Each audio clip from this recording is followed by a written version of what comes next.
Hello everyone, my name is Zesheng. In this topic, Ashok and I will share with you the challenges and solutions we have in the field of accelerator integration with PyTorch.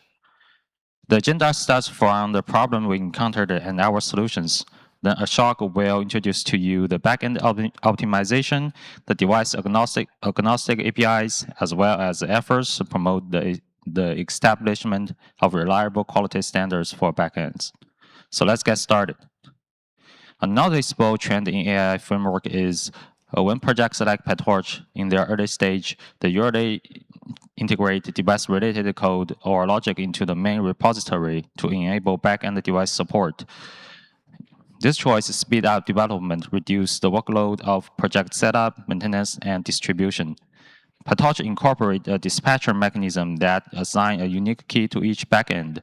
However, the total numbers of available keys are limited, and integrate new backends changes code across multiple modules, which increase the development and the test workload of the core logic. So PyTorch is now using private use 1 as a common dispatch key for plugin-based accelerators. Also in this year, VLM refactored its backend logic and launched the V architecture, which now enable connectivity with more device via plugin-based system. This development shows that the plugin-based access has emerged as a practical way for AI framework to support an extended hardware ecosystem. But it also introduced some challenges. The first, new backend developers have no clear guidance. I may not know or where which part they should get started with.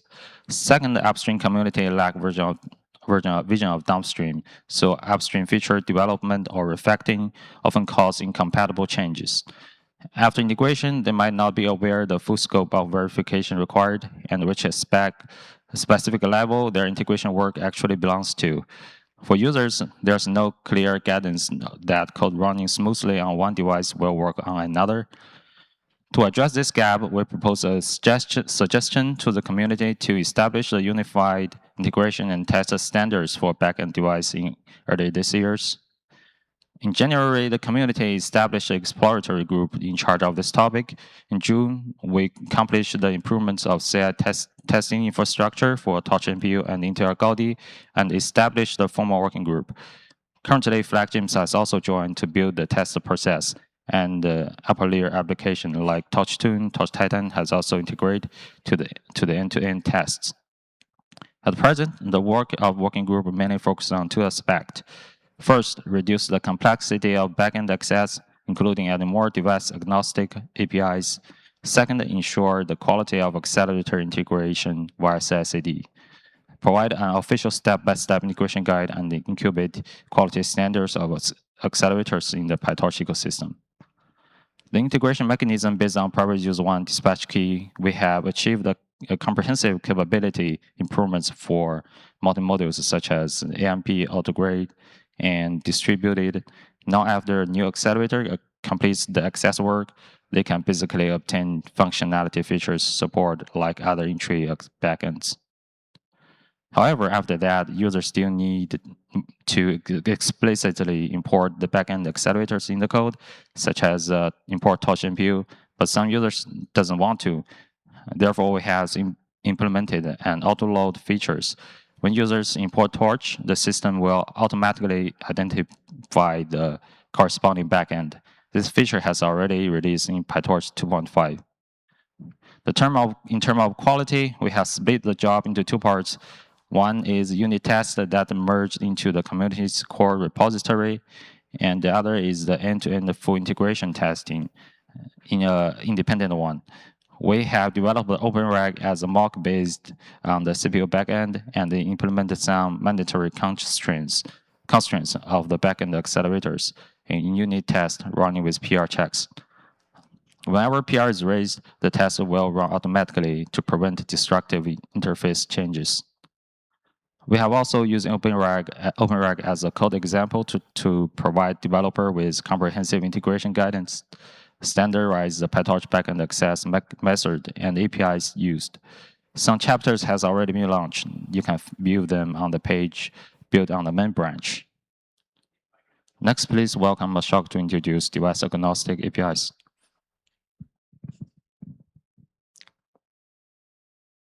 So as you know, the PyTorch device runtime APIs are very device specific. If you try to write code that supports multiple hardware backends, your script will quickly fill up with these if-else blocks that are hard-coded to CUDA or XPU. So, it's hard to maintain this code. And also, if you have a new accelerator backend, you need to port it, right? It's very tricky to maintain this existing APIs. So since 2.6, there is a new generic accelerator API that has been introduced. As you can see in this table, the goal is to provide a single set of APIs for common runtime operations. The idea is to eliminate those if-else blocks so that if you call, instead of calling torch.xpu set device, you can simply call torch.accelerator set device. Similarly, synchronize like CUDA.synchronize, you can just call accelerator.synchronize. And as you can see, the function name and arguments match their old device-specific APIs. So it's much easier to port your existing code. And also the code is simpler now with these accelerator APIs. So this is just not just a Python level patch. There is also C++ APIs under AT accelerator namespace. So under the hood, the entire system is built on device guard impl interface. This provides a clear registration mechanism for out-of-tree devices. This is what allows new hardware vendors to easily and cleanly plug their backends into this new unified system. So the core design philosophy for this is based on 3 simple rules. First, the device agnostic APIs that work on all devices, including CPU, such as torch.mt, that take a device parameter, will remain in the torch namespace. Second, device agnostic APIs that are only for accelerators will be under torch.accelerator namespace. These APIs take they don't take device type parameter. They automatically use the current active accelerator. And third, all device-specific APIs will, of course, remain in their own modules. Looks like we have 1 minute. I'm just going to quickly go through our CI infra and quality standards. Here is an example on how you can actually enable this, bring your own accelerator. It's pretty straightforward. You just have to implement this device guard impl interface. And once you have that, your accelerator APIs will should be available. And one last thing on this, these accelerator APIs are backward compatible, so there won't be any conflict with your existing, current device runtime APIs. It's not just enough to have this integration. We also need a good CI infrastructure and quality standards. So, the core problem we are dealing with is these are out-of-tree devices. That means the code base is not on PyTorch GitHub, right? The code base is on their own GitHub repositories. So this leads to several problems, like if you make a change, I guess.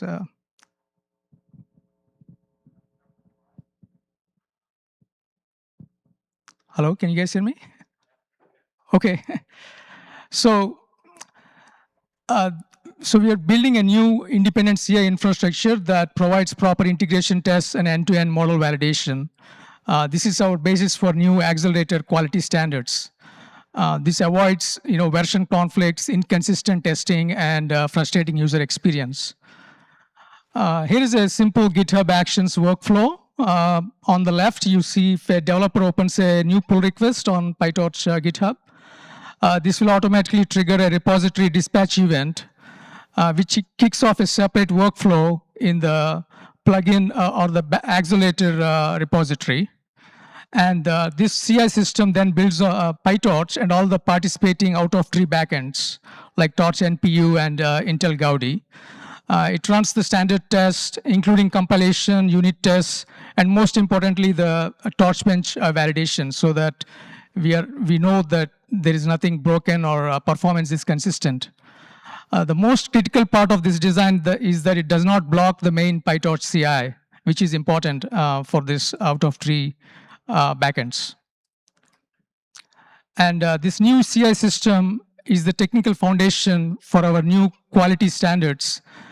We have created a new compute platform quality criteria proposal. It's being tracked in the Accelerator Working Group.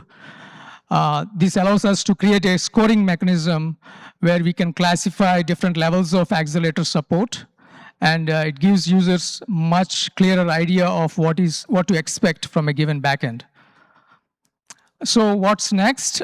First, we are going to continue refining these quality standards and enhancing the CI workflow. Second, we are focused on finishing the comprehensive accelerator integration guide.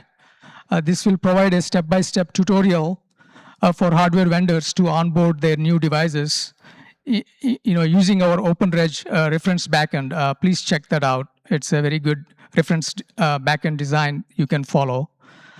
Third, this involves all of you who will be working to migrate the ecosystem over to the new Accelerator APIs. So please,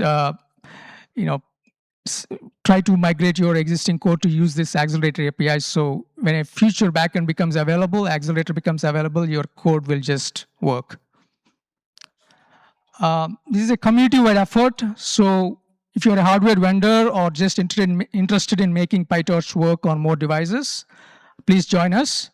The best place to get involved is on PyTorch Slack in the Accelerator Integration Workgroup channel.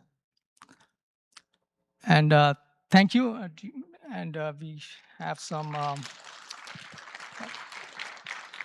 If you have any questions, please. Yeah, please go ahead.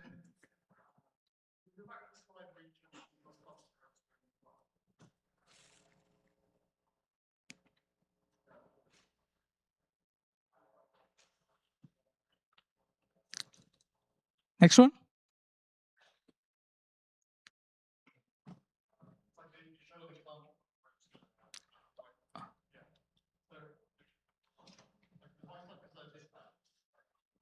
Yep.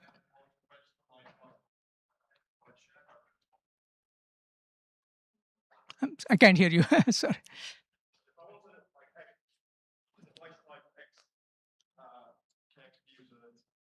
Yes.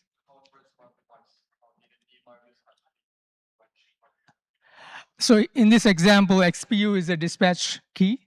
So that's all you need to follow. Implement that interface, and the Python API and the C++ API that we showed will automatically work for this.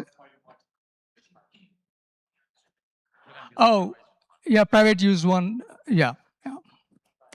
I think that's what they're recommending everybody to use, actually, the private use one, not like the dispatch key like this. Yeah.